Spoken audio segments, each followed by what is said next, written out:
Pushpa 2 December 6కి కాదు, ఒక రోజు ముందు అంటే డిసెంబర్ 5కి రిలీజ్ అన్నారు. ఒక రోజు ముందుకే డేట్ మార్చారు. అక్కడి వరకు బానే ఉంది. కానీ 11,500 థియేటర్స్ లో పుష్ప రిలీజ్ అనే మాటే మొత్తం ఇండియన్ ఫిల్మ్ ఇండస్ట్రీని షేక్ చేస్తుంది. హాలీవుడ్ మాత్రమే అల్లు అర్జున్ సినిమా కోసం ఎదురు చూసింది. కానీ పుష్ప 2 కోసం పాన్ ఇండియా ఎదురు చూస్తోంది. ఓవర్సీస్ మార్కెట్ లోనూ కని విని ఎరగని రీతిలో క్రేజ్ ఉంది.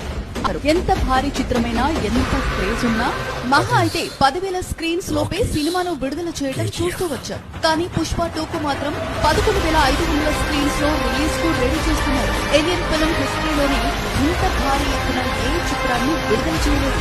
11,500 స్క్రీన్స్ లో ఇండియాలో 6,500 స్క్రీన్స్ ఫైనల్ కాగా ఓవర్సీస్ మార్కెట్ లో 5,000 స్క్రీన్స్ లో పుష్ప సీక్వెల్ ను ప్రదర్శించబోతున్నారు. ఎక్కువ స్క్రీన్స్ లో మూవీ రిలీజ్ అంటే ఎక్కువ వసూళ్లు ఖాయం చేసుకోవచ్చు. ఈ స్థాయి స్క్రీన్స్ లో సినిమా రిలీజ్ అంటే తొలి రోజు ఇండియన్ బాక్స్ ఆఫీస్ బద్దలైపోవడం ఖాయం.